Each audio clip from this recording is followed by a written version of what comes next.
I recently repainted my 30-year-old aluminum fishing boat, and it went from looking like this to this. Yes! And I was able to do it with no special equipment and everything you see right here. If I can do it, you can do it. I'm going to show you how I did it, what I learned, some tips and tricks that might help you along the way, and hopefully, if you are looking to do this yourself, you'll wind up with a better outcome than even I did. Follow along. Let's do this. I'm going to let you know exactly how much primer, paint, and clear coat that I used, and it's important for you to know as you think about your own project what I'm working on here, what I'm showing you. This is a 15-foot aluminum riveted fishing boat. It's the Alaskan style of a Smokercraft, which means the sidewalls are a little higher than your standard fishing boat. So keep that in mind when I'm covering how many cans of everything that I use. Now let's jump right into what you'll need for this project. You'll need plastic sheeting or paper for overspray areas you don't want to paint, a chemical paint remover, a scraper, some form of sandpaper, frog tape, electric drill and wire wheel attachment, safety glasses, gloves, 2 cans of self-etching primer, 4 cans of gloss automotive spray paint, 3 cans of automotive grade gloss clear coat, and some form of a trigger attachment for your spray cans. The most important part to any painting project, as well as the most difficult, is the prep work. In our case, we have some old paint that needs to come off, and it's boat paint, so it's going to take some work. The paint stripper that I went with for this project was Citrus Strip. I wound up getting a 64-ounce jug of it for $25 from Home Depot. This was plenty to strip the entire boat, and I had some left over. I painted all the boat with just an old paintbrush that I had, and then I took plastic sheeting and covered it up and taped it around the edges, so then that way it didn't dry out. I was taking on this project in the spring, which is super busy with my kids in sports. So honestly, I wound up putting this on, covering it up, and left it for a total of 48 hours before I even peeled it off and started stripping, which actually worked out great and did not appear to have a negative effect on the aluminum. You'll see here that I initially started scraping off the paint with a metal putty knife.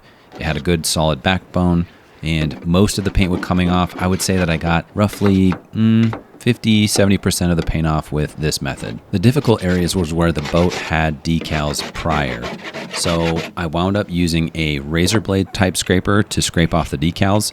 And then you can see here that the paint underneath obviously was untouched by the stripper. So I had 2 choices. Do I want to paint stripper back on that, or do I want to use my wheel wire brush to try to just go over the entire boat? And that's ultimately what I decided to do. Before I started this project, I did not have a wire wheel kit, and so I got one from Walmart, I think for around $6. I was looking at the wire wheels in this, and there was one I thought that was going to do a great job. It looked like it would cover more surface area. It was garbage. It did a horrible job. And so I wound up going with a wire wheel that was thinner. And the key on this was just keeping consistency, as to keeping it level, moving up and down. You'll see here that this method really worked the best as I worked my way to strip off the paint. I started this project grinding with my battery-powered drill and quickly realized that was not the best approach. I was going to need to grind this whole boat down to really get the best surface possible for my paint to adhere long term. And I went to my electric drill. One pro tip with an electric is most electric drills, and battery powered for that matter, have a button on them. So if you pull the trigger all the way down, which is what you're going to want to do going full tilt grinding, you can push this button and it will hold your trigger down as you're grinding. Do that, it will save your hand a ton of fatigue. So hours of grinding later, we are now down to bare aluminum. What I did is take a 400 grit sanding block and polished up those edges that I knew were going to be exposed and were not going to get painted. What I would recommend is if you have a boat that have scratches that are fairly deep, spend some extra time polishing and buffing those out now, because they will show up later after your paint job is complete. Buff them out, thank me later. Once you're done with your stripping, grinding, and sanding, you're going to wind up with some residue left over. Whether you see it or not, it needs to be cleaned up. There's a number of different products you can use. Here I chose Acetone because I happen to have some extras laying around the garage. Just throwing it on a rag, just scrubbing really hard, it'll get rid of that residue. You can see it on your rag as you work your way through. There's a lot of junk on there and you want it to go away before you start painting. Acetone was super nice because it was really fast drying. The surface is prepped and now it is time for tape.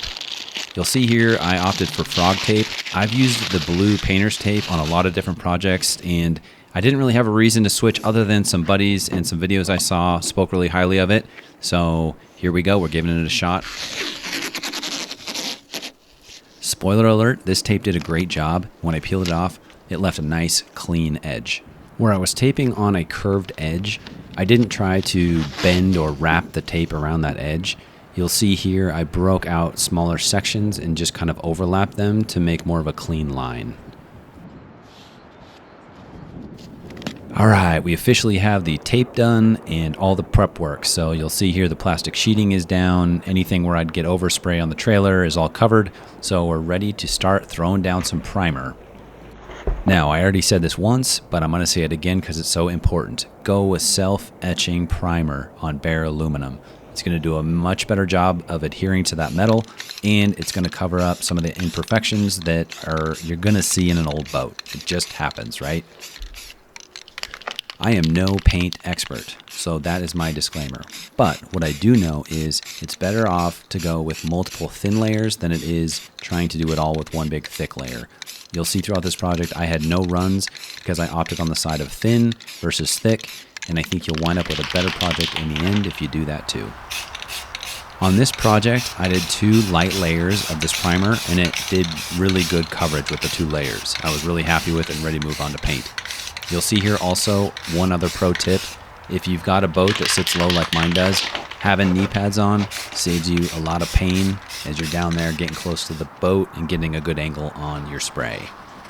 All right, we gave plenty of time for the primer to dry, and now it's time to move on to paint. For paint, we're going with an automotive grade gloss black paint. When I spray painted the primer on, I did not have any type of attachment for the can that was a spray grip accessory. I decided it was a good idea to get one because my fingers were killing me. When I was at the store, I looked at the options. They had 2 right in the aisle, and of course I opted for the cheap version. Hindsight 2020, I probably would have spent a little more money. What happened with this accessory was it was great for the first half of the can. When we got down to the second half of the can, it was not pushing down hard enough on the trigger on top of the can, and material was not coming out like it should. And what that meant was once I got half can left, then I wound up pulling that handle off and then just doing it all manually with my finger or my thumb. At this point, we have 2 coats of primer followed by 4 coats of the gloss automotive spray paint. And I followed the instructions on the can as to the waiting time in between each coat, remembering each layer is a thin layer versus trying to go heavy and worry about dripping. Now, this is where there's some difference of opinions out there. I did some talking to buddies that have done paint jobs on boats before and got some feedback on whether or not to do a clear coat. Ultimately, I opted to go with a clear coat, just knowing how I treat my boat, my son's going to treat my boat. I wanted that extra layer of protection, especially after how much time I put into this paint job. Similar to the paint I chose, when I was looking at clear coat, I went with the automotive grade as well, which again was a couple extra bucks, but I feel like it's going to just be a higher grade, longer lasting, and on something like a boat that's going to be outside in the weather, you're going to want that extra added protection. We've covered a lot in this video, and we're about to wrap it up and do the grand reveal, but I wanted to let you know that all these products that I've used, all the links are down in the description, so if any of you wanted to check them out, feel free to take a look. I've outlined everything down there, and any questions, please post in the comments, and I'll be sure to answer and give you as much feedback as I can. This is the first project I've used this frog tape on, and I have got to say I am super impressed. I've used, like I mentioned before, the blue tape on just a ton of paint jobs, even fancy pink and brown stripes in my daughter's bedroom. And the blue tape always did great, but this green frog tape just took it to another level from just what I'm seeing here, and I highly recommend it. Well, folks, that is a wrap. I am super happy with how this project turned out. I would definitely do it again, and I don't know that I would really change much. I mean, I learned some stuff along the way that you guys saw, but man, I think if you're thinking about it, go for it. Please subscribe. We're going to be taking this boat on some adventures. I've got one actually planned next week to take my son and a buddy out, do some spring fishing, and yeah, let's do this.